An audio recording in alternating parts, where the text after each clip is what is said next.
Sinipat ko ang relong pambisig. Mag-aalas 5 na. Isang buntong hininga ang pinakawalan ko. Isang oras pa.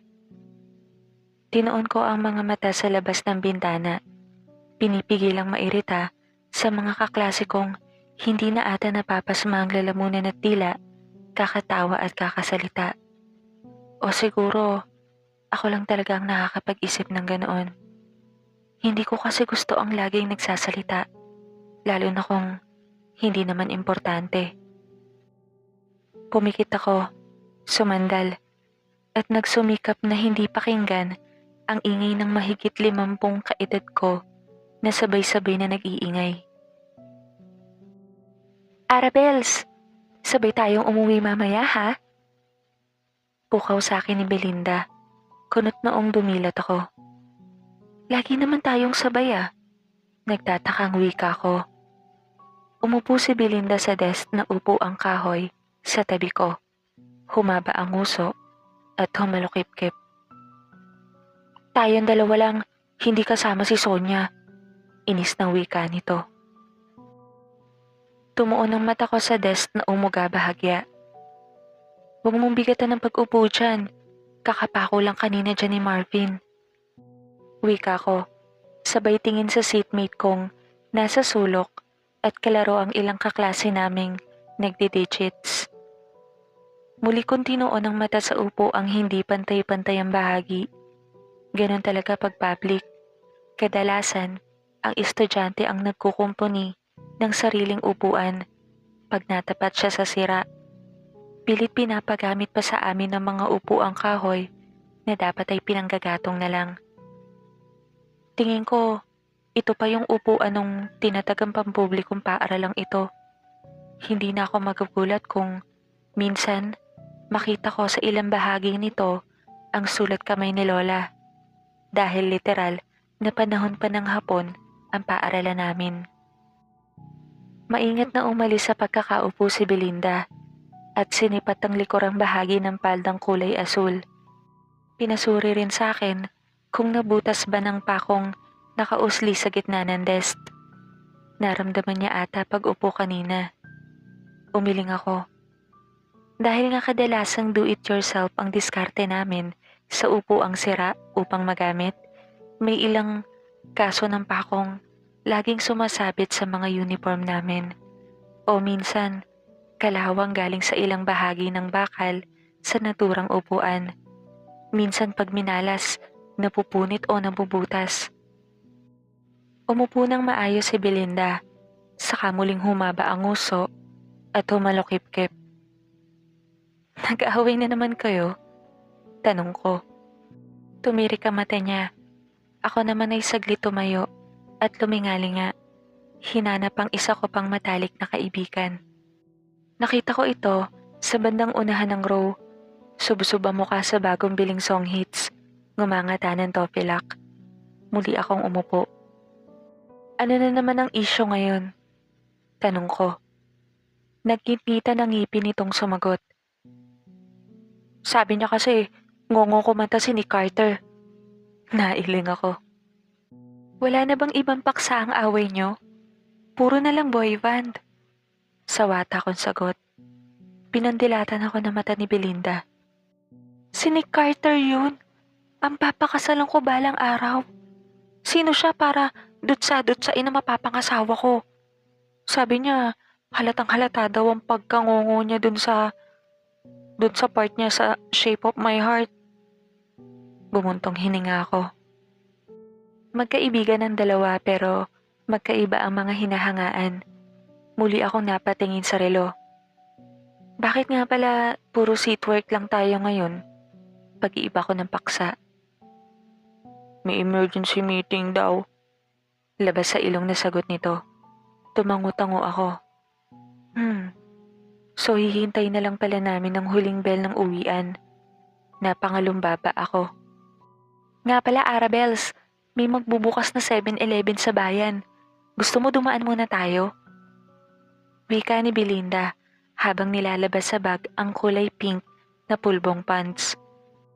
Saglit lumingali nga ito, siniguradong walang makakakita sa gagawing pagpupulbo. Takot kasi siyang hingian ng pulbong ang kulay ay pink. Mag-uumpisa kasi sa isa, tapos buong klase na ang pipila. May kamahalan din kasi ang usong pulbo, 25 pesos din. Palihim siyang naglagay sa palad ng konti at inabot sa akin. Kumuha rin ako. Sabay pa kaming tumungo at nagkuskus ng muka.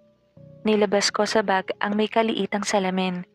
Saglit sinuri kung pantay ang paglalagay ng pulbo bago inabot naman sa kanya. Sige, pero sandali lang tayo ha.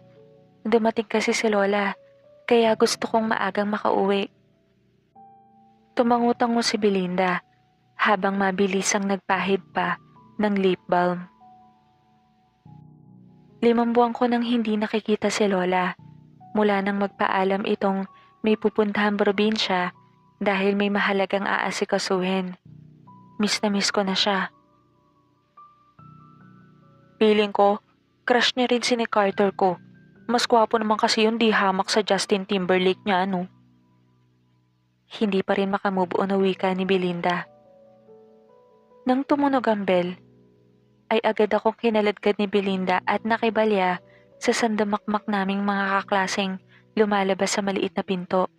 Kasi hodang makasakit, masaktan, madikitan ng pawis at mahingahan sa mukha si Belinda ay wala siyang kiber. Isa yon sa gustong-gusto ni Belinda na hindi ko alam kung bakit at hindi ko rin alam kung bakit ko hinahayaang kaladkarin niya rin ako. Pero aaminin kong may saya kasi tuwing may nababalya rin ako. Nahagip ng mata ko si Sonia sa gilid na tumatansya ring makibalya. Agad ko siyang hinatak sa braso at hindi na binitawan. Natatawa ako sa ugali naming pang-elementary. Pero naisip ko, wala namang masama sapagkat hindi naman kami habang buhay na mga bata. 6:00 ang out namin sa paaralan at lagi kaming naglalakad pa uwi. Sinalubong kami ng papidilim ng paligid. Tahimik kaming tatlo dahil nagpapakiramdaman pa ang dalawang muling nag-away. Nilingon ko ang kalsadang may ilang tulad namin na naglalakad rin. May mga jeep at tricycle din na paroon at parito. Sanay na ako. Ganto sila since elementary. Away bati sa maliliit na bagay. Pero alam kong isa yon sa nagpapatibay sa samahan naming tatlo. 4th year na kami. 1 taon na lang. College na. Bawiin mo yung sinabi mo kanina. Basag ni Belinda sa katahimikan. Si Belinda ang pinakamaingay sa amin.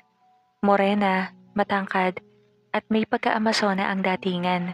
Malaman ang pangangatawan dahil batak sa ensayo bilang dancer. Britney Spears at Backstreet Boys fanatic. At ang mga galawan, Rochelle Pangilinan. Magaling siyang sumayaw. Kasali siya sa cultural dance troupe ng school namin. At laman din ang kabi-kabilaang pasayaw sa piyesta ng mga barangay. Bukod kasi sa grupo niya sa school namin, may grupo din siyang mga dancer na kontesero at kontesera. Sa amin tatlo, si Belinda ang active sa mga social gatherings. Hindi ko naman sinabi yon as in. Nabasa ko yon sa isang segment ng Chat Attack sa Song Hits. Sinabi ko lang sa'yo. Depensa ni Sonia. Ang pinakamaliit sa amin sa taas na 4 flat. Parehas kasi kaming 5'7" ni Belinda. Kung anong personality ni Belinda ay opposite naman ni Sonia. Malumanay itong magsalita, galit o hindi. Introvert, bookworm, may pagkakikay at tahimik. Pwera na lang kung kasama kami. May maliit na groserya ang pamilya nila sa bayan. Sa tabi, ang may kalakihan nilang bahay. Christina Aguilera at NSYNC naman ang gusto nito at may marubdob na pagnanasa kay Mark Heras. Bakit hindi mo agad sinabi kanina? Untag ni Belinda. Tumigil ito sa paglalakad at namewang pa. Paano? Pagkasabi ko pa lang ng ni Carter at Ngongo, nag-walkout ka na agad. Depensa naman ito na ginawa pang shield sa muka ang binder na tadtad ng sticker ng paborito naming anime, Fushigi Yugi. Naiiling akong nagpatuloy sa paglalakad.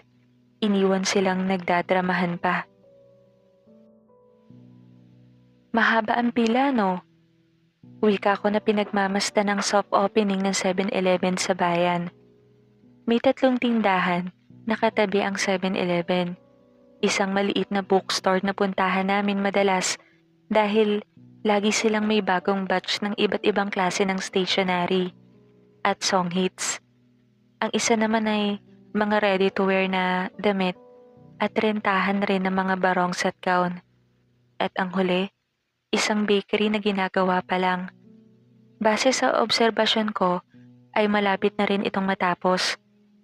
Nakakatuwa na unti-unti nang niyayakap ng modernisasyon ang munti naming bayan. Dati kasi ay 2 sikat na fast food lang ang pinakadinadayo sa plaza.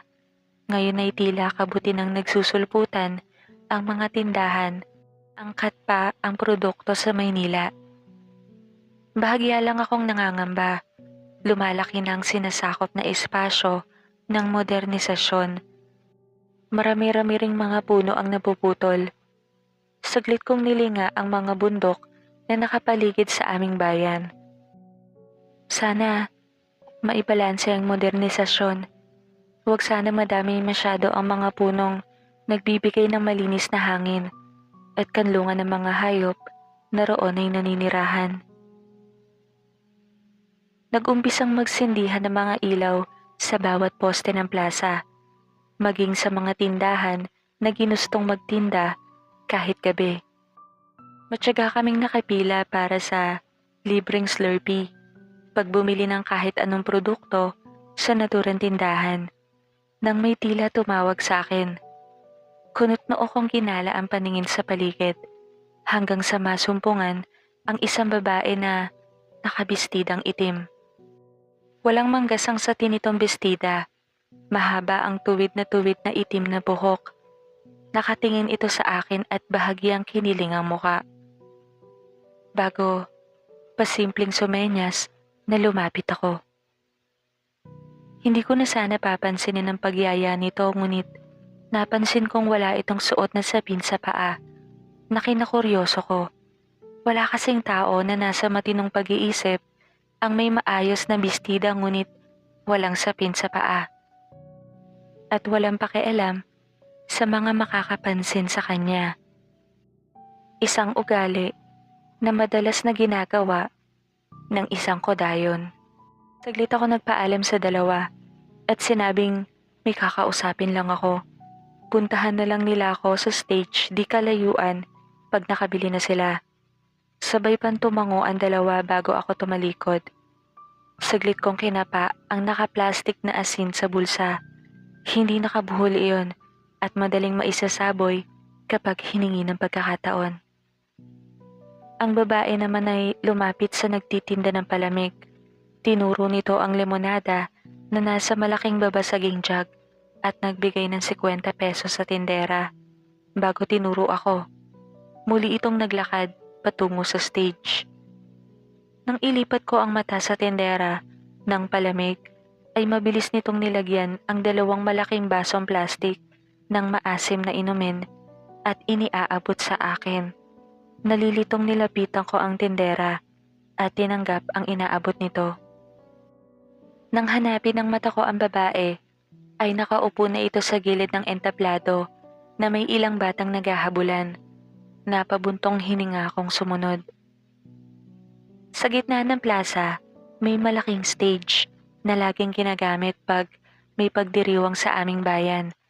Minsan ginagamit pag may pagtatanghal, sayawan pag piyesta, entablado tuwing may beauty pageant, sirkuhan ng mga payasong kumakandidato tuwing halalan, at dausan ng pasyon pag Semana Santa. Konkreto ito at malawak na laging pinaglalaruan ng mga bata. Tambayan na rin namin pag maagang nadidismiss ang CAT namin sa school. Nilapag ko ang 2 baso sa gitna namin. Sumandal ako sa stage at pinanood ang mga batang naglisaw sa paligid. Paborito ko yan dati, nung hindi pa ako kodayon. Panimula nito. Saglit ko siyang tinignan bago muling nilipat ang mga mata sa mga batang pinagmamasdan kanina. Saka nagsalita. Sino ka? Anong pakay mo? Matabang kong tanong. Nakita ko sa gilid ng mga mata kong tinuon niya ang pansin sa akin. Ngumisi ito. Ang sama ng lola mo, ni hindi ba man lang ako nababanggit? Parte pa rin ako ng pamilya. Wika nito. Humalukip-kip ako at nilinga siya. Ang alam ko, wala kaming kamag-anak. Kung totoong kapamilya ka namin, sasabihin niya.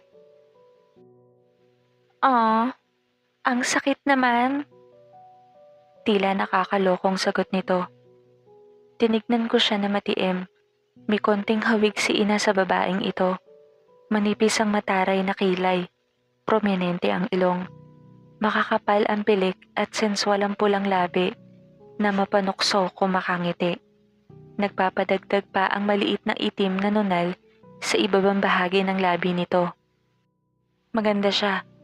Balingkinita ng katawan na lalong pinangangalandakan ng suot nitong itim na bestida na moderno ang tabas.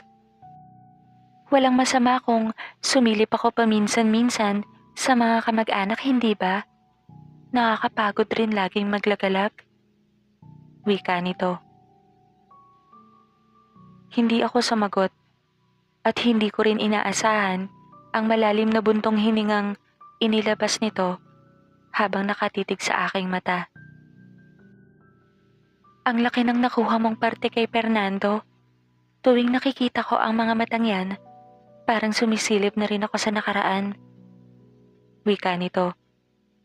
Saglit kong nabasa ang lungkot at panghihinayang sa itim nitong mga balintataw. Ngunit kung para saan iyon, hindi ko alam. So, kailan ka magpapalit ng anyo? Tila excited na wika nito. Napakunot noo ako. 17 ka na, di ba? Kailan ka magpapayanggaw upang maging kodayon? Umiling ako. Ang sabik nitong ngiti ay nawala. Tumaas ang kilay nito at biglang tumalim ang mga mata. Ayaw mong yakapin ang kapalaran mo? Wika nito. Nagkipit balikat ako. Ako ang gagawa ng kapalaran ko. Ako ang masusunod. Baliwala akong sagot. Nakarinig ako ng mahinang singasing. Galing sa nakatikom niyang labi. Pinagmasdan ko ang mga mata niyang unti-unting nagiging pula. Dolores! Sabay kaming napalingon sa lola kong papalapit sa amin. Ang singasing nito ay lumakas at bahagyang umangat ang labi nitong tikom.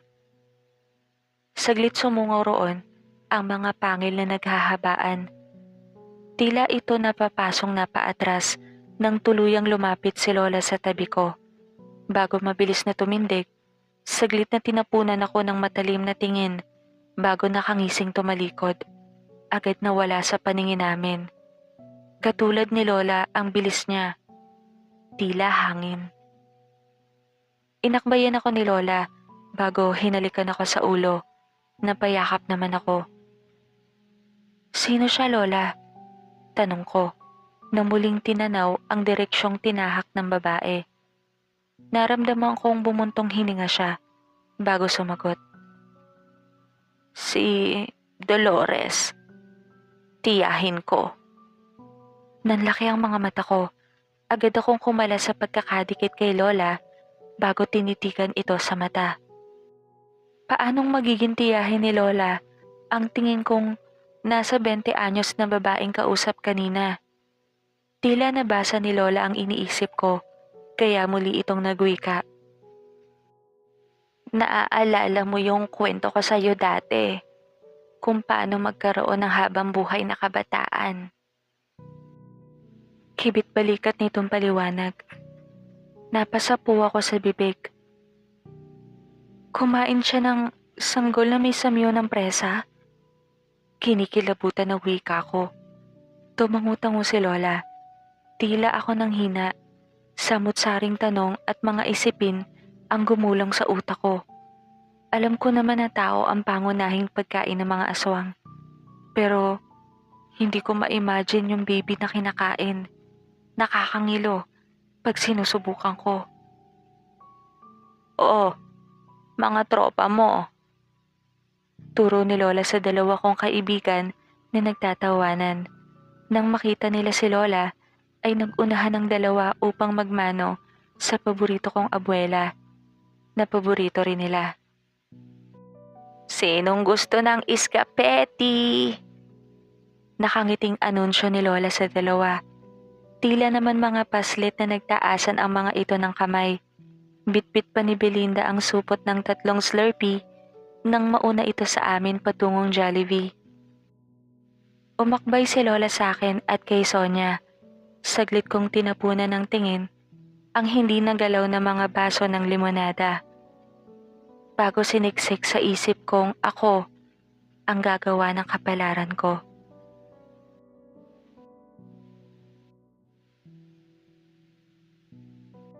Pagka-graduate natin, sa Maynila na daw ako magkokolehiyo. Wika ni Sonia, nasabay naming kinalingon ni Belinda sa kanya. Kinakabahan ako ng konti, pero sabi nga ni Shimin sa Meteor Garden, konting seryoso naman. Muli nitong sabi nang hindi kami umimik ni Belinda habang patuloy sa paglalakad, isang dapit hapon sa plaza. Kaka-out lang namin nun sa paaralan. Ikaw, Ara? Tanong sa akin ni Sonia. Kay Belinda ako tumingin bago tinuon ang mata ko sa scramble na kinakain namin. Hindi ko alam. Ang sabi nila ina, ako ang bahala kung ano ang pasya ko. Susuportahan nila. Tangi kong nasabi. Sabay kami tumingin kay Belinda nang magsalita ito. Aabangan ko yung susunod na pa-audition sa Starstruck. Balitang meron eh. Wika ni Belinda na sa poster ni Jeneline Mercado na pabalat sa binder niya nakatingin.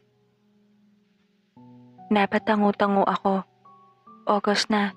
Bagamat kakaumpisa pa lang halos ng ika-4 naming taon sa sekundarya, naaamoy ko na ang pagiging seryoso ng mga kaedad ko. Bagamat kinukumpleto kami ng mga episodes ng Meteor Garden at Starstruck, naaamoy ko na ang nalalapit na pagtatapos ng isang punto sa aming buhay. Balak mong mag-artista talaga, Belinda? Wika ni Sonia. Susubukan ko. Hindi naman nalalayo yun sa mga bagay na gusto kong gawin eh. Sagot ni Belinda. Sonia, kung sakali, anong kursong kukunin mo? Tanong ni Belinda kay Sonia.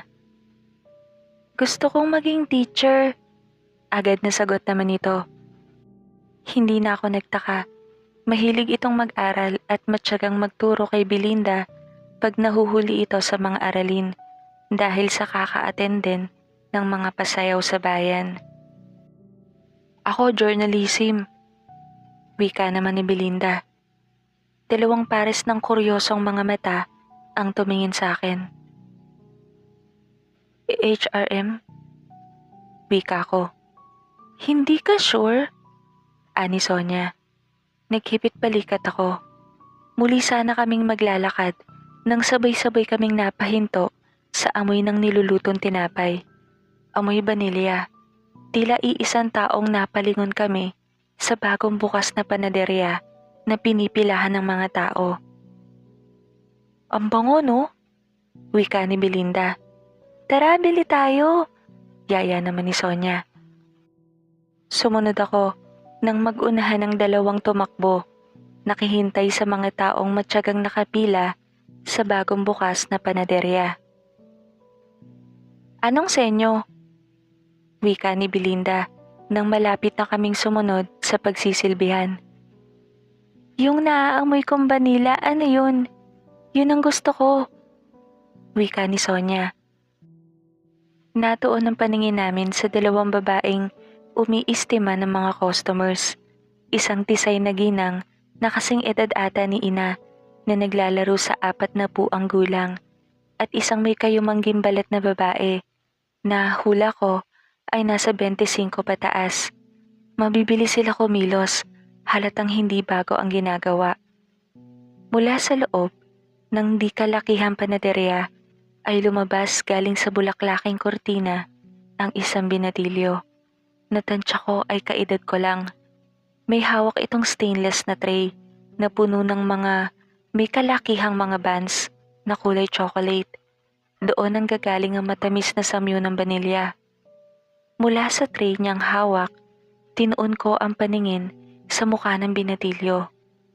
Napalunok ako. Nasumpungan ko ang 2 pares ng tila mga tumatawang mata. Saglit akong natigilan. Maningning ang mga balintataw nito na tila mga mamahaling diamanting bato na panay ang ningning tuwing nasisinaga ng ilaw galing sa kisame. Saglit itong nag-refill ng mga tinapay sa showcase ng bakery. Hindi mawalay ang mga mata ko sa kanyang ginagawa. Nang kinausap ito ng mistisang babae na tingin ko ay nanay niya dahil may hawig sila, saglit itong may sinabi bago tumawa.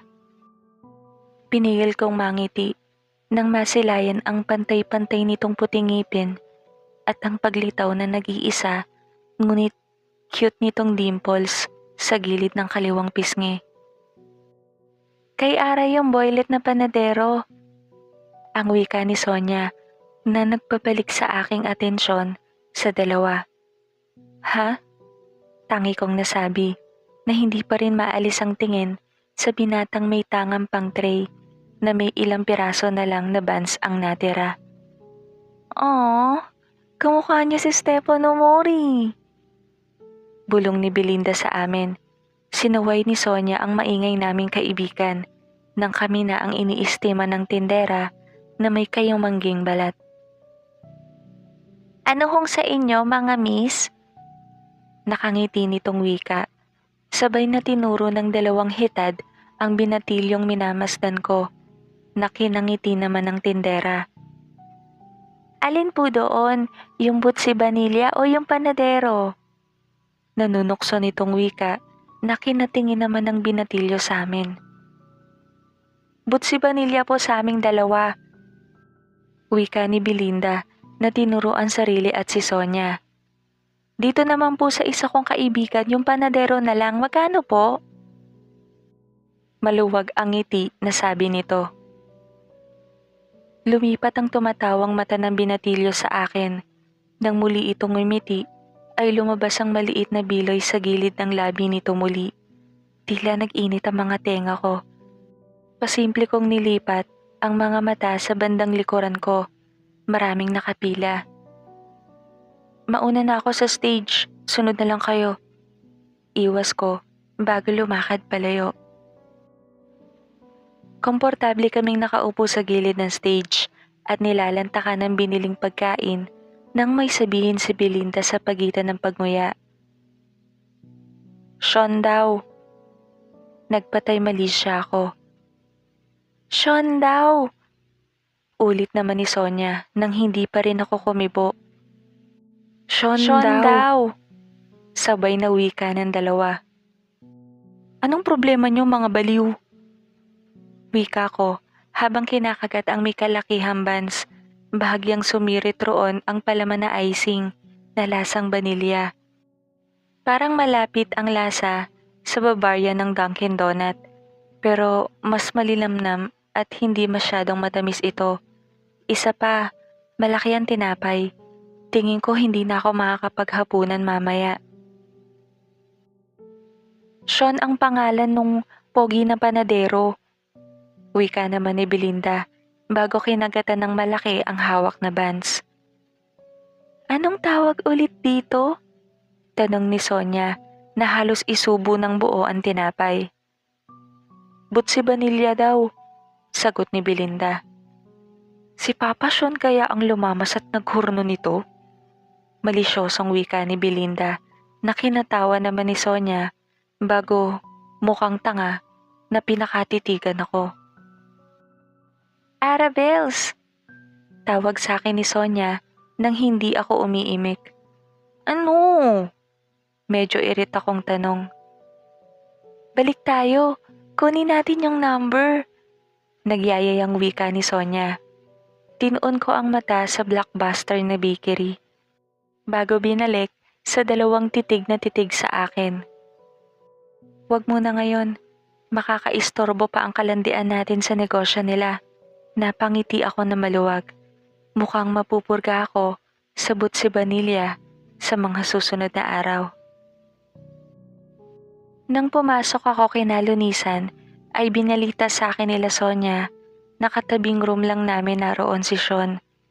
Transfer student daw ito, galing Maynila. Nakachismisan ng 2 hitad ang mabait na tindera na may kutis na morena, na Diyosa pala ang pangalan. Ayon dito, may malapit na kamag-anakan daw ang nanay ni Sean sa kabilang bayan, sa Santa Catalina, na may matagal na ring bakery. Naisipang dumito na lang. Dito na lang magnegosyo at dito na rin tumira.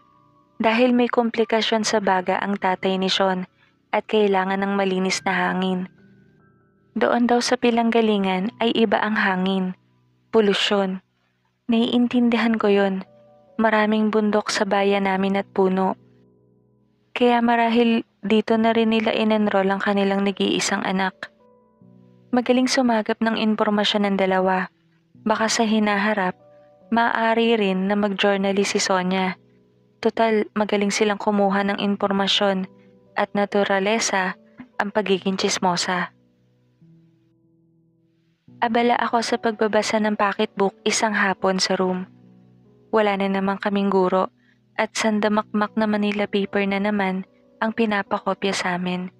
Nang palihim akong siniko ni Sonia. Nginuso nito si Sean na padaan sa tapat ng room namin. Malayo pa lang ay nagkatitigan na kami. Ngumiti ito at bahagyang namula ang makinis na pisngi, kasabay ng pagningning ng tumatawang mga mata. Lumitaw na naman ang nag-iisa ngunit cute nitong Biloy. Kumunot ang noo ko, pinigil kong ngumiti.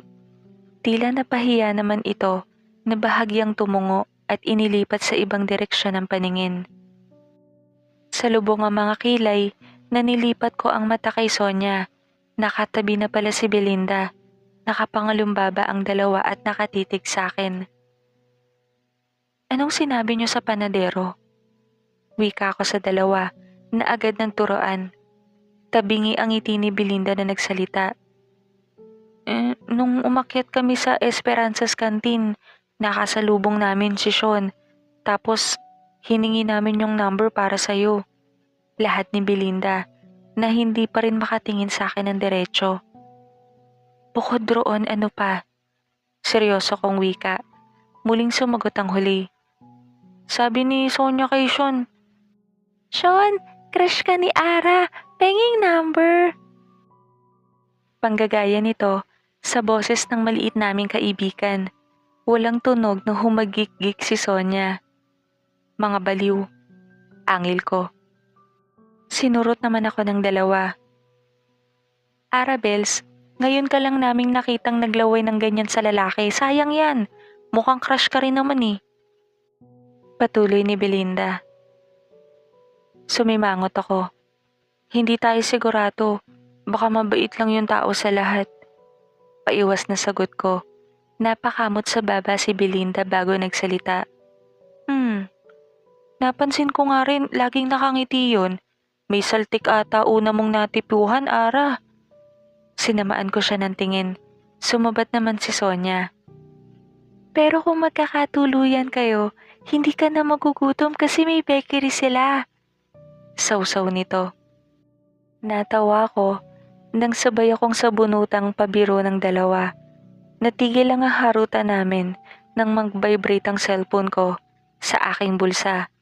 Saglit akong tumingin sa harapan ng klase. Siniguradong walang teacher na kukumpiska nang tinatago kong telepono. Isang unknown number ang rumihistro. At hindi ko sana bubuksan ngunit nauna pang pindutin ito sa akin ni Belinda. Hi Ara, si Sean to. Nanlaki ang mga mata ko. Nang impit na tumili ang dalawa, ngunit hindi sa cellphone ko o sa akin nakatingin, kundi sa bintana, kung saan nakatayo at nakatitig sa akin si Sean. Napalunok ako nung umiti siya. Mula ng araw na yon, tila kami nagkaroon ng intindihan ni Sean. Gusto ko siya at hindi naman kailangang gawing komplikado ang lahat. Sapat na sa akin ang dahilan na gusto niya ako para maging kami. Walang likaw, walang suyuan. Hindi ko alam kung kailan naging kami. Ang alam ko lang, nang hawakan niya ang kamay ko, kami na. Mahiyain si Sean. Pili ang mga kaibigan. Madalas ito sa bakery nila sa plaza dahil isa ito sa mga naguhurno ng tinapay bukod sa nanay niya. Magaling itong maghurno. Namana ang hilig sa nanay at sa lola nito na taga Santa Catalina. May kaya rin ang pamilya nila at halatang kahit simple ang pamumuhay ay nakakaluwag pa rin. Buwan ng Setyembre, nagbukas ang unang tiyanggian sa plaza ng aming bayan na sinamahan pa ng perya. Napagkasundoan naming pumunta roon isang gabi, araw ng Sabado. Lihim ko siyang sinundo mula sa likod ng bakery nila. Pumayag siya sa nais ko na huwag munang isali ang mga magulang namin sa kung anong intindihan meron kami. Darating kami ron.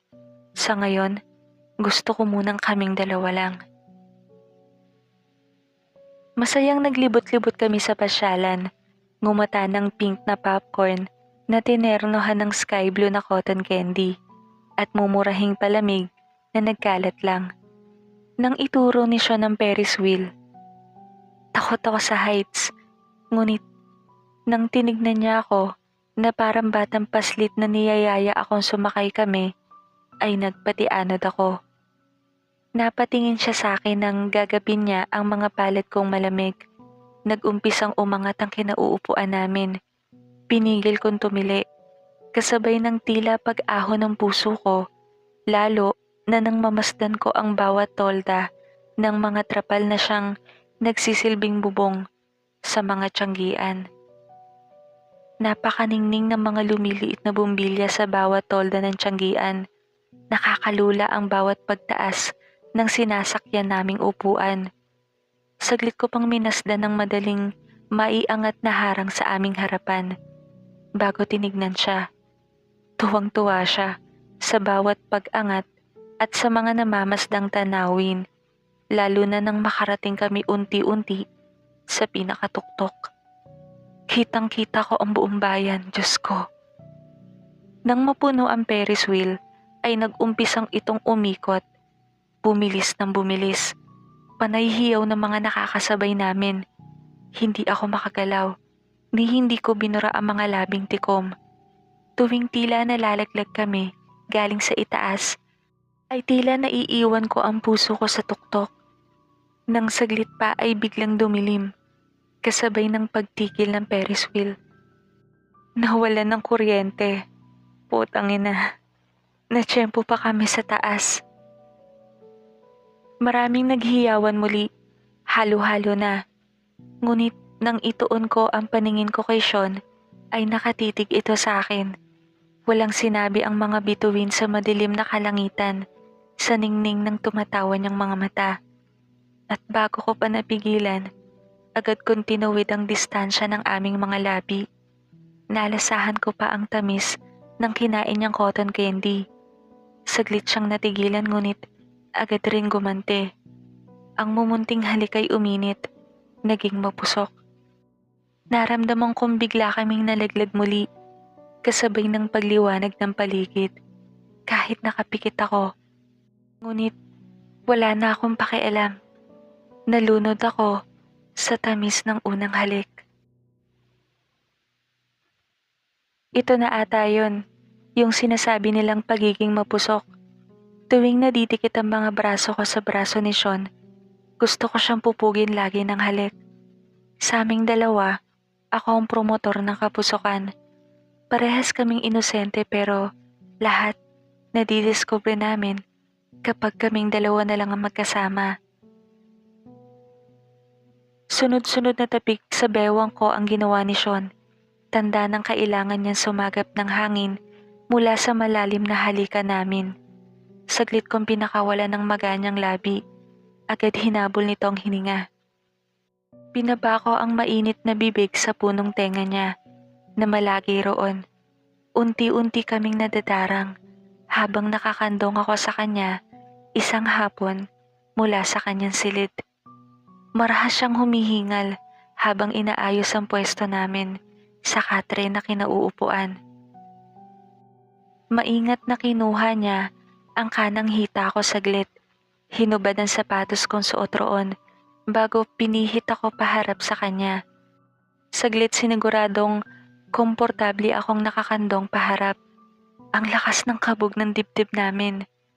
Pinulupot ko ang mga braso sa leeg niya at muling nilamukos ng halik ang malambot niyang labi. Muling lumalim ang halik. Tila ako sinilaban nang umungol siya.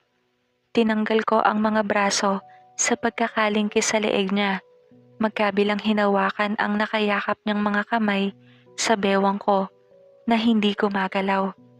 Ginabayan at tinapat ang mga palad niya sa dibdib ko. Saglit siyang dumilat at hiniwalay ang magang labi sa akin. Humihingal ako nang tinignan niya ako. Parehas kaming humihingal.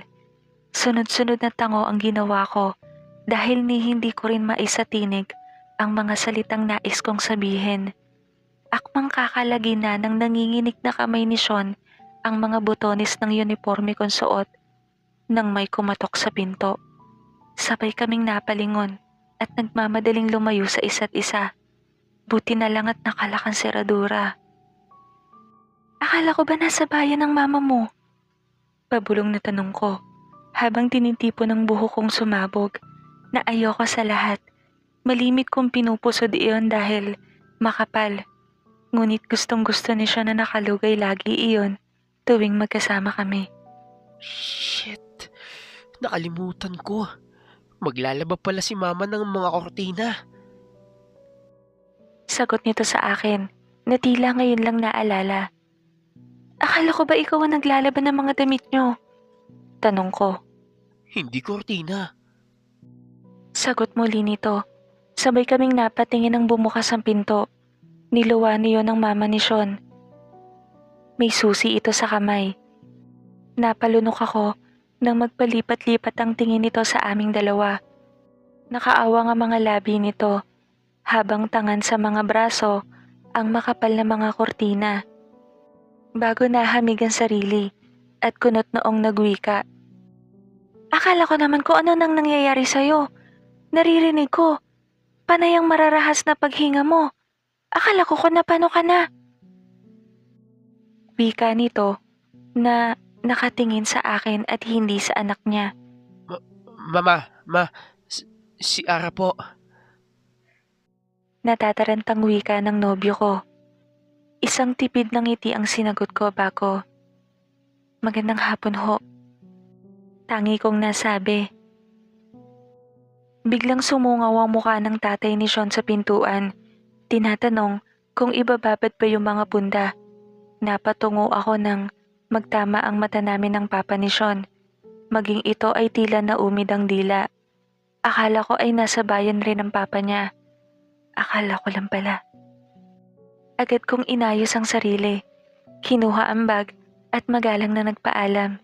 Narinig ko pang tinawag ako ni Sean pero minadali ko na ang paghakbang palabas.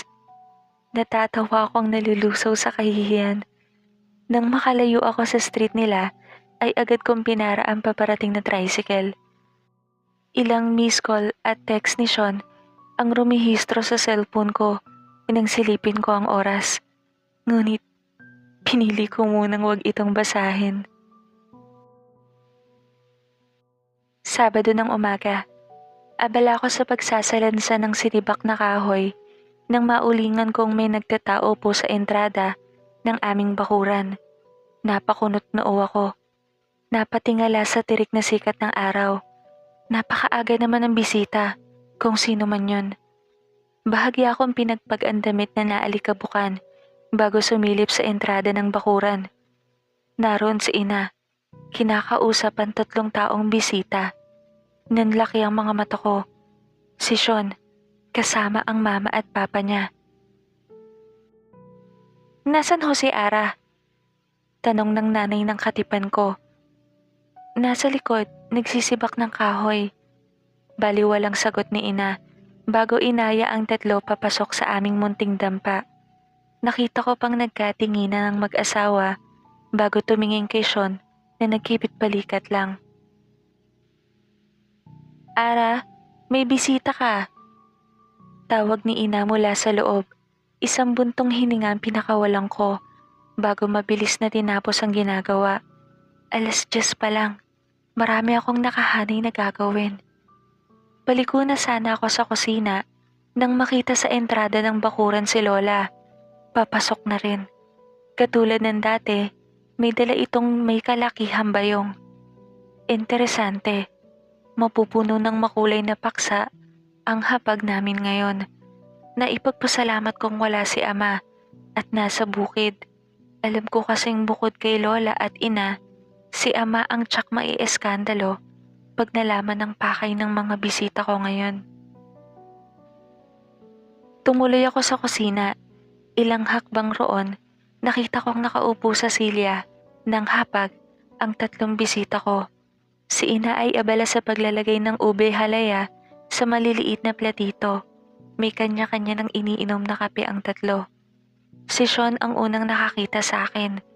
Namula ang pisngi nito bago palihim na tinuro ng itim na mga mata ang mga magulang niya. Pinigilan kong kumamot sa ulo. Isang tapik ang nagpalingon sa akin. Si Lola, nakalukip-kip. Seryoso ang muka. Iminuwestra sa kamay na sumunod daw ako sa isang sulok. Agad akong tamalima. "Nabuntis mo ba?" Tanong agad nito. "Lola?" Sawata ko rito. Sumilip si Lola sa munting komedor. Sinipat si Sean. Mukhang matatali ka nang wala sa oras. Dinali mo ata ang iniingatang dumalaga." Wika pa ni Lola nang hinunguso ang namumulang pisngi ni Sean. Mabilis kong inilahad kung bakit napasugod ang mga magulang ng lalaking katipan ko. Tumaas ang kilay ni Lola. "Yun lang?" Tanging wika nito. Napakibit balikat ako. May dahilan naman pala sila sa pagdalaw. Mahirap nga naman iyon. Pero may mas malala akong karanasan dyan. Parehas kayo ng diskarte ng nanay mo. Pero mas hardcore siya. Mahabang wika nito. May sasabihin sana ako ngunit muling tumawag si ina mula sa komedor. Agad akong sumunod. "Magandang umaga ho." Bati ko sa mga magulang ni Sean. Saglit kong pinunasan ng pawisang noo at leeg bago lumapit sa hapag. Seryosong nakatingin sa akin ang mama ni Sean, samantalang nakakadalawang serving na ng halaya ang papa niya. Hindi ko siya masisisi. Masarap talaga gumawa ng minatamis si ina. Humatak ako ng upuan at umupo. Tumabi sa akin si Lola na may tangang baso ng salabat. Panayang nakaw ng sulyap sa akin ni Sean. Kabado siya. May tahip sa dibdib din ako nararamdaman ngunit wala na ako magagawa. Narito na ito. Sumandal ako sa upuan. Inabot ang salabat na dinulot ni ina at sumimsem. "Ara, nasabi na sa akin ni Ginang Cynthia ang dahilan ng pagpunta niya rito. Anong masasabi mo?" "Oo nga. Anong masasabi mo, Ara?" Wika naman ng nanay ni Sean. Walang emosyon kung tinignan siya. Tumaas ang kilay nito na ginantihan ko naman ng buntong hininga. "Alam ko kung bata pa kami sa inyong pananaw ngunit hindi ho ako gumagawa ng mga bagay na magre-resulta ng ikakasisi ko sa huli. Maingat ho kami at mag-iingat pa sa panahong darating." Wika ko. Natingal nga lang mama ni Sean. Sumubo naman ng panibagong serving ng halaya ang tatay niya at nag-approve sa akin.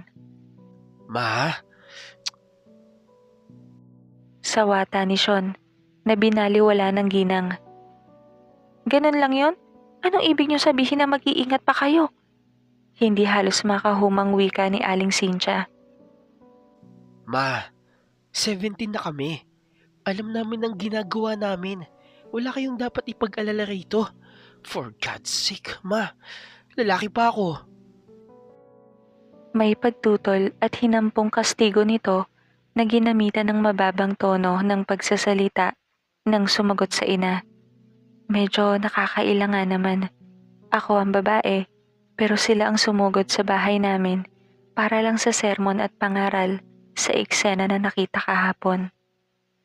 Ibig sabihin ng dalaga namin, magsusupot sila tuwing gagawa ng ganon. Kalma, Inday. Sabat ni Lola bigla, bago humigop ng mainit na salabat. Yun naman pala eh. Komento ni Mang Ray na uminom naman ng kape. Saglit na tahimik ang nanay ni Sean. Inusog naman ng asawa nito ang platitong may halaya na hindi nagalaw. Masarap yan, darling. Nguso nito sa pagkain.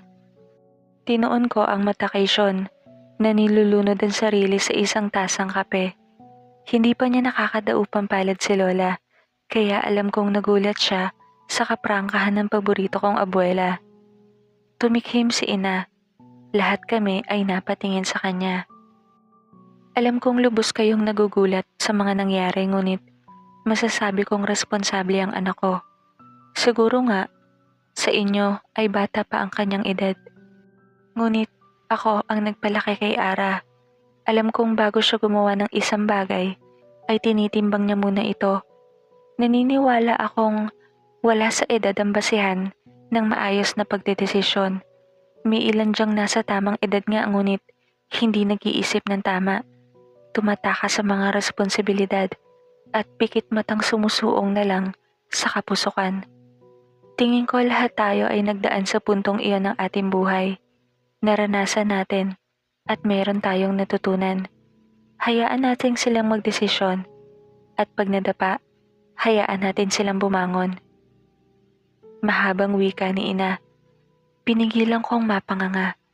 Iyon kasi ang kauna-unahang mahabang litanya niya na narinig ko. Nilipat ko ang mata sa mama ni Sean. Tingin ko naman ay nakabawi na ito ng pagkagulat na nararamdaman kanina pa. Bumuntong hininga ito at sumipsip na rin ang kape. Pagpasensya nyo na rin ang pagdalaw namin dito ng ganito kaaga. Nag-aalala lang din kami. Nag-iisang anak kasi namin yan si Sean eh. Wika ni Mang Ray. Lola ko naman ang nag-thumbs up kay Mang Ray. Napangiti rin si ina. Naging normal na ang usapan sa hapag na naipagpasalamat ko. Inabala ko ang sarili sa tahimik na pagkain. Nararamdaman kong kahit paano ay gumaan na ang pakiramdam ng nanay ni Sean. Ngumingiti na ito pag may nakakatawang sinasabi ang asawa niya. Si Lola ay tahimik lang na sumisimsim ng salabat. Paminsan-minsan ay sumasakay sa usapan. Pinili kong manahimik. Mas gusto kong pagmasdan ang bawat paglabas na nag-iisang biloy sa pisngi ni Sean tuwing nagsasalita at tumatawa. Maya-maya lang ay nagpaalam na ang 3 bisita ko. Panay ang pasasalamat ng papa ni Sean sa pinauwing maliit na bilaon ng halaya. Saglit na nag-usap ang 3 sa tarangkahan. Kinuha ni Sean ang pagkakataon na yon upang lapitan ako. Napangiti ako nang maramdaman ang mainit niyang kamay na sumalikop sa kanang kamay ko. Nang tignan ko siya, ay namumula ang kanyang pisngi. Pinigil ko ang sariling pagkapangi ng isang kamay sa likod niya at hatakin siya palapit. Iba ang dating sa akin ng lalaking to. Tuwing tinitignan niya ako ay tila ako sinisilaban. Paulit-ulit akong napalunok nang tumawa siya at nagkamot ng ulo. Ang cute-cute niya pag nawawala ang mata niya tuwing ngumingiti. Walang salitang namutawi sa aking labi kahit na nang magpaalam ito. Kumuway ako sa pintong aking kinakatayuan nang muli itong lumingon sa akin. Muli kaming naupo sa hapag. Binalikan ko ang kinakaing halaya. Kay gandang salubong sa umaga ng ganap ngayon ah. Wika ni Lola na umiinom ng pang-apat na atang baso ng salabat. Binaba ko ang kutsarang hawak. Pasensya na ho, Nay. Hindi ko sinabi sa inyo tungkol kay Sean. Nagkibit balikat lang si Ina. Alam ko ho na dapat sinabi ko pero hindi pa po kasi ako handa sa ganong punto ng relasyon. Sasagot sana si Ina nang sumabat si Lola. Hindi naman lahat kailangan mong sabihin. Tulad nga ng sinabi kanina ng nanay mo, may tiwala kami sa'yo. Wika nito bago muling uminom ng salabat. Bumuka ang labi ni Ina at muling may sasabihin, ngunit inunahan na naman siya ni Lola. Ang nanay mo nga noon ay mas matindi pa. Baliwalang wika nito. Nay, wag. Babala naman ni nanay. Wala tayong dapat sikreto kay Ara. Wika ni Lola na muling tumingin sa akin. Ang nanay mo dati, buwis buhay pa kung makipagkita sa tatay mo. Tuwing umuuwi sa bahay, kay raming sugat sa paa. Bunyag ni Lola. Napamaang ako. Sa tabing dagat kasi nakatira ang tatay mo dati. Literal. Tuwing pumupunta siya doon, hindi siya makatapak ng buhanging basa sa maalat na tubig dagat. Napakain pa siya ng talabang nilublob sa asin at kalamansi. 3 araw din siya halos nagkasingaw. Ang saya nun. Hindi mapigilang tawa ni Lola. Tumalim ang mata ni Ina, ngunit saglit na pumikit at nang dumilat ay ngumisi. Namilog ang mga mata ko. Minsan ko lang makita si Ina na animated ang reaksyon. Saglit itong tumitig kay Lola at mabilis ang nagsalita. Ang lola mo Ara dati, may katagpo sa ilalim ng puno ng ipil-ipil. Pabugang wika nito. Napanganga ako lalo at tinignan si Lola. Lola! Tanging nasabi ko. Tumalim ang mukha nito. May problema ka sa akin, Isay? Nagbabantang tanong ni Lola. Inabot ni Ina ang isang plato ng halaya at sumubo. Wala tayong sikreto dapat kay Ara. Pag-uulit nito sa sinabi ni Lola kanina. Luminga ako kay Lola. Ano kung ginagawa niyo sa ilalim ng puno ng ipil-ipil? Naieskandalo kong tanong sa tila naging bato kong abuela.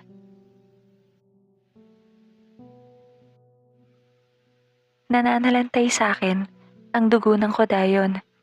Bagamat hindi ako aswang, bilang anak at apo ng isa sa pinakamakapangyarihang lahi ng aswang, ay may pili akong kakayahan na unti-unting umuusbong at lalakas lang kung yayakap ako sa katauhang naghihintay lang sa akin.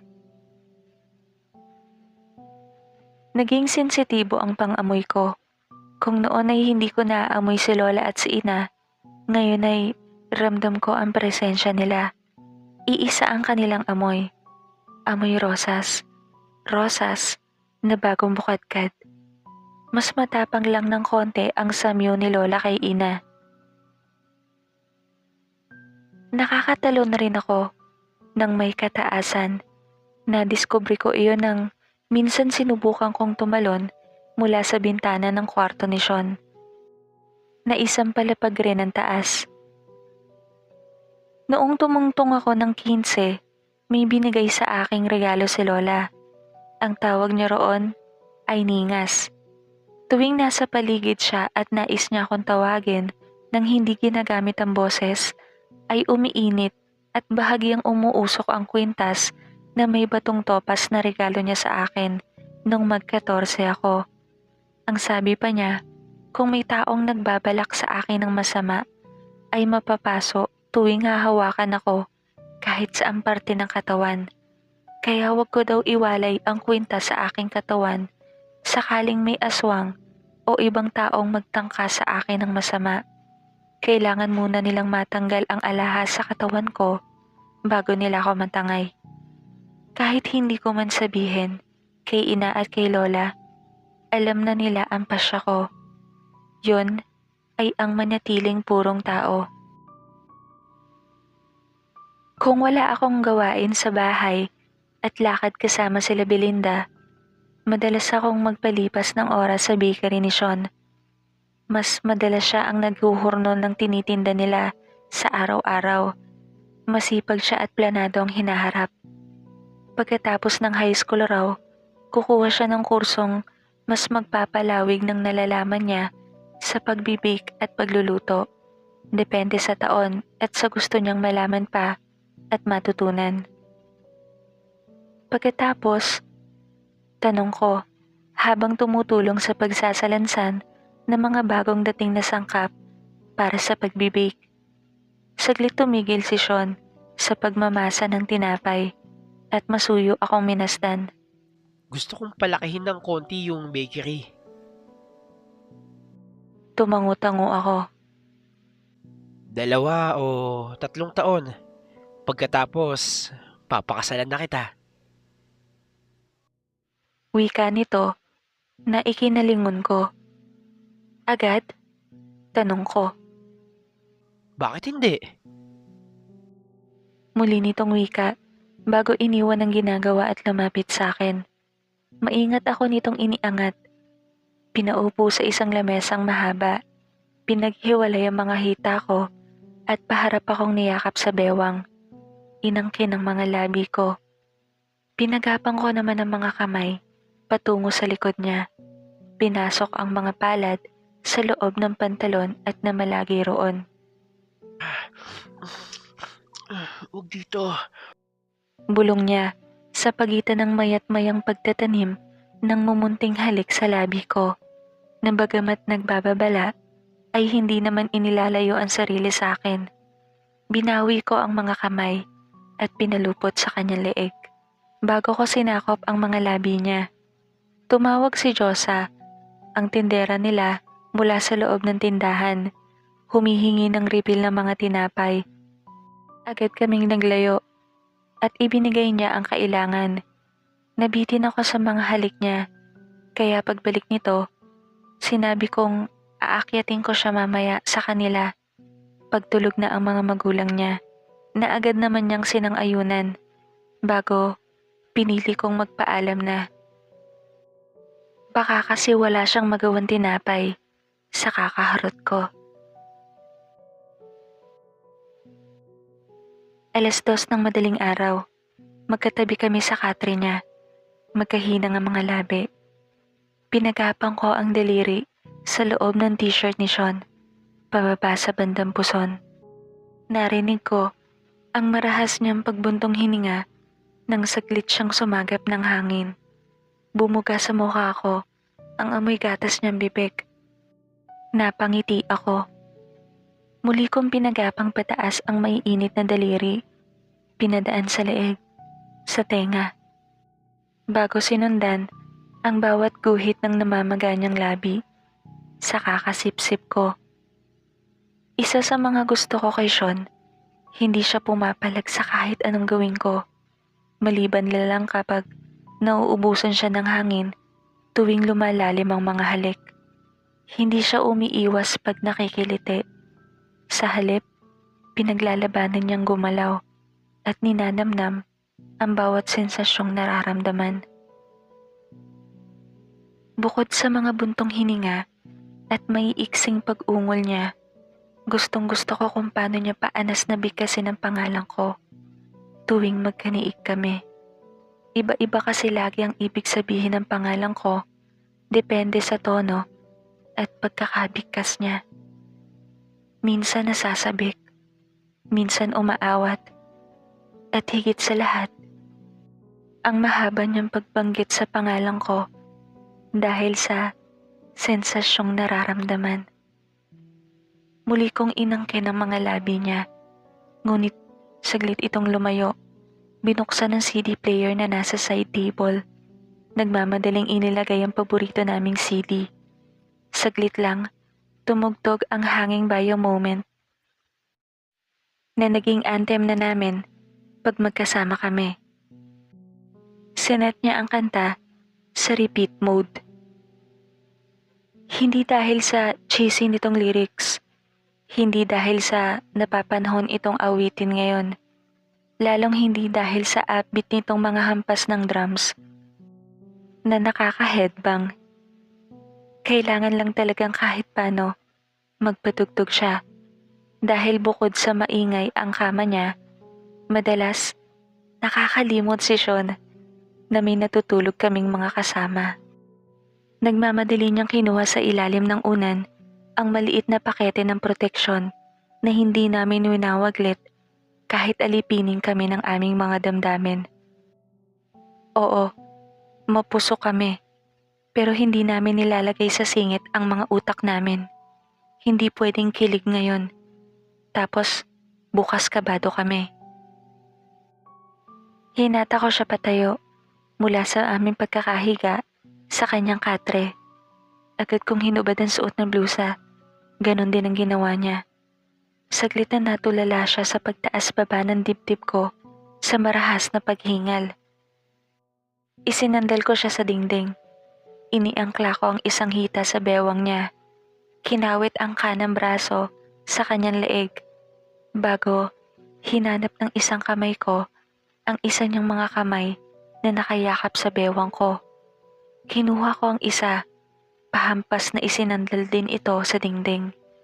Mahigpit kong hinawakan ng kanyang pulso roon, bago muling sinakop ang humihingal pa niyang mga labi.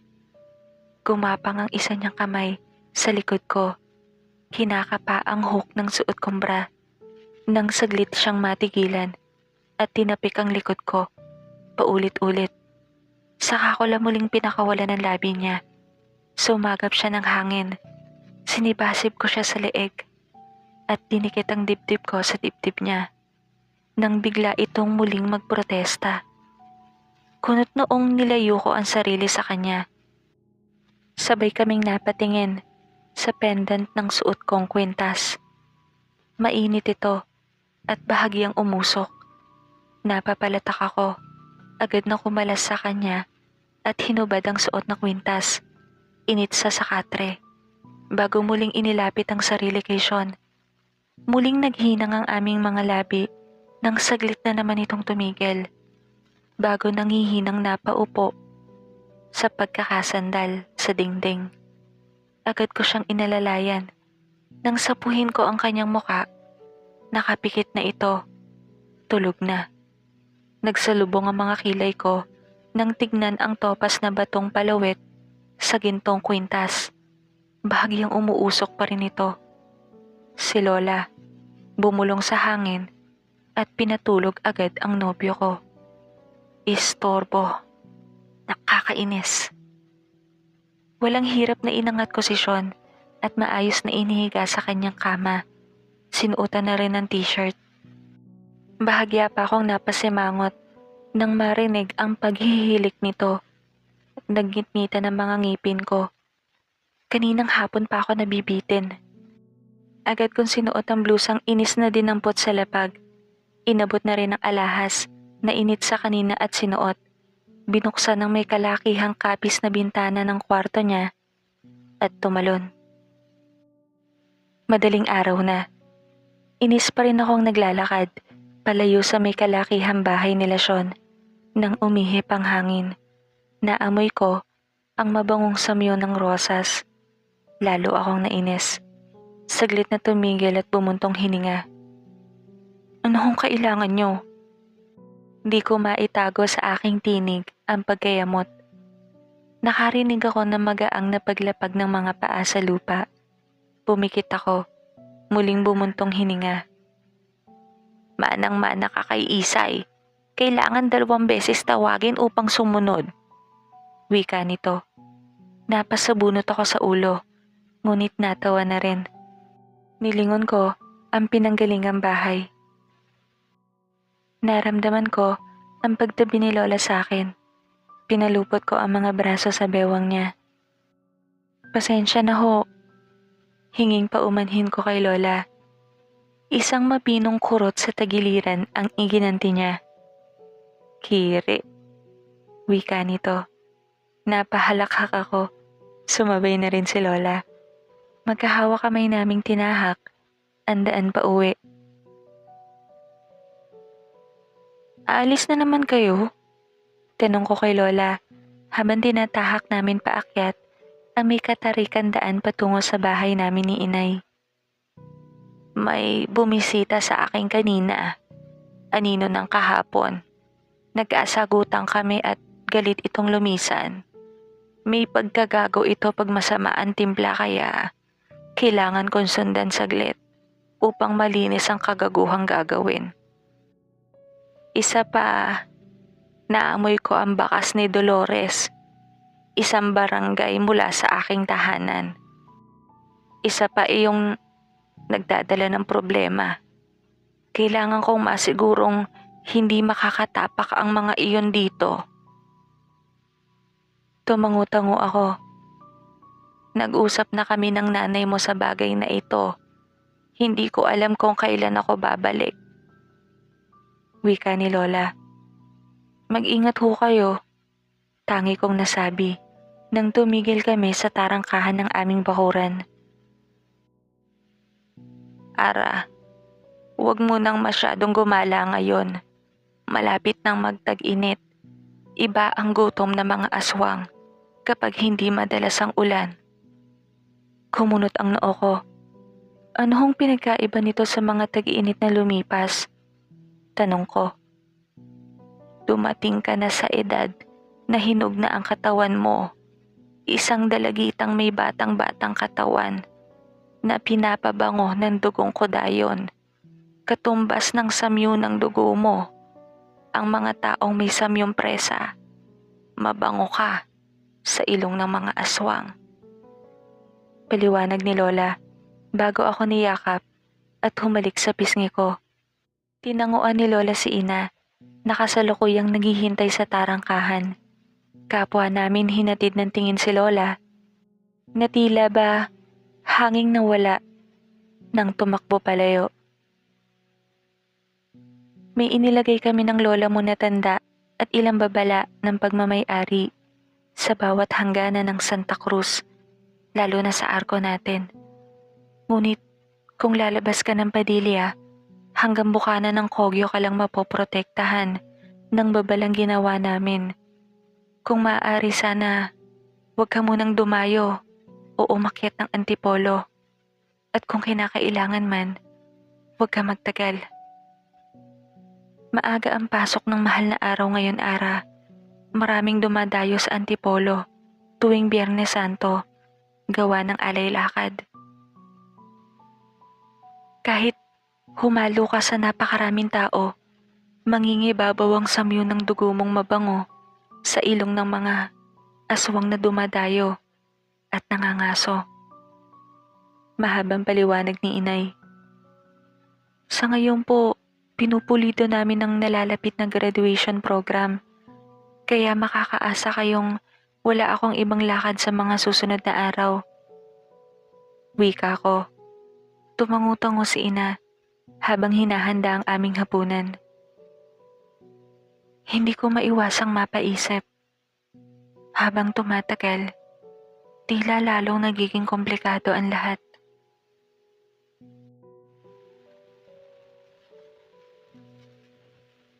Magandang araw. Ako po si Aling Maria. At shoutout po tayo ulit.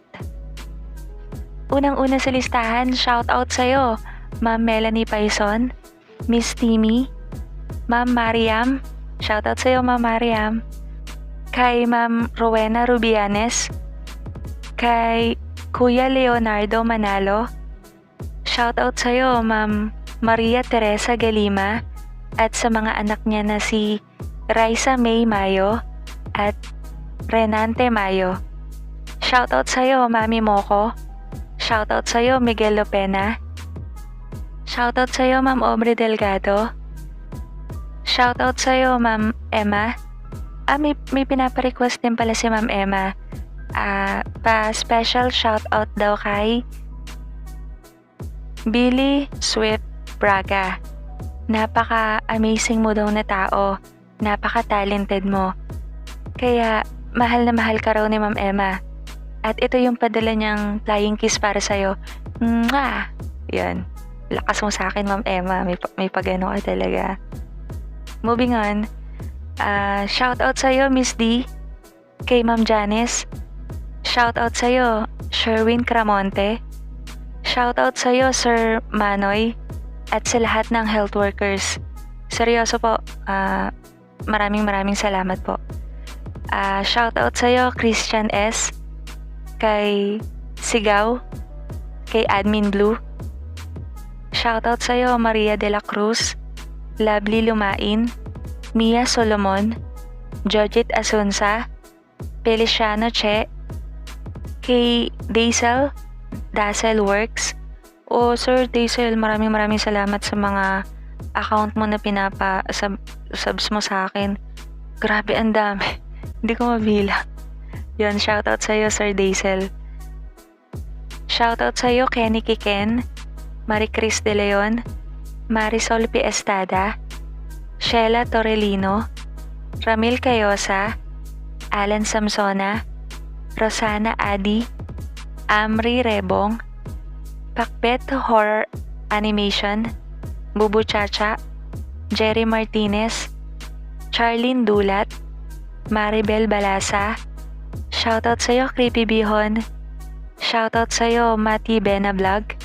Shoutout sa'yo, Ma'am Shami. Shoutout sa'yo, Jelian Sibayan. Shoutout sa'yo, Aklat ng Lagim ni Kabadong. Shoutout sa'yo, Joan Sierra. Shoutout sa'yo, Joan Sevilla. Kay Kevin Joseph Rivera. Kay Ma'am Tiger Che. Kay numero 9. Kay Sir Ralph Puno. Sir, maraming salamat sa mga comment mo ha. Kay Ma'am Lori Villaruel. Kay Marcia Lo. Kay Noemi Limin. Kay Bubbles. Pasensya na talaga kayo sa mga manok. Pasensya na talaga. Kay Malusi Nadjan. Kay Ma'am Mikay Constanza. Kay Ma'am Mona Lisa Tabora. Kay Lydia Hodila. Kay Mark Peña Flor. Kay Maricel Enfante. Kay Marcado. Kay Eric Dayahan. Kay Ma'am Opelia Comilang. Kay Bunganga ng Lagim. Kay Roti Bimats. Kay Sheng Ebo. Kay Jay Garbo. Kay Johnny Beloria. Kay Lisa Asim. Jean DC. Jean Raquel Villanueva. Jetro Bobis. Mia Solomon. Mary Grace Redondo. Ruby Risa. Happy Nanay. Jay Season. Jocelyn Romano. Chari Hill Tulod. Rick Num. Kay Ma'am Honey Jane Owens. Emmanuel Dairo. Arman Season. Nikki Adona. Nit Serena. Rolled Bat. Kwentong Enteng. Kay Black Maria. Kay Dex Nation. Kay Kabanong. Pagbangon sa Karimlan. Kay Sid Vicious. Kay Mr. Line. Kay Kevin Joseph Rivera. Yun lang po muna yung shoutout muna ngayon. Kasi hindi na talaga kinaya ng boses ko. Post na ako. Pasensya na talaga. Sa mga gusto ulit magpa-shoutout, comment lang kayo sa baba at gagawa natin ang paraan yan. At maraming salamat po sa suportang binibigay niyo sa akin. Hindi niyo po alam kung gaano kalaking bagay sa akin to na napapansin ako kahit paano. At muli, ihihingi ko ng pasensya yung mga manok sa background. Sobrang dami nila. Maraming salamat din kasi kahit paano napagtsatsagaan nyo kahit may mga manok sa background. Ayun, ingat tayong lahat. Kumain tayo ng masusustansyang pagkain, uminom ng vitamins, at laging magdasal. At higit sa lahat, huwag kang aasa, lalo na kung meron pa siyang iba. Yun lang. Willie, ako po si Aling Maria at maraming salamat. Kita-kita po tayo sa susunod na video. Bye-bye po. God bless.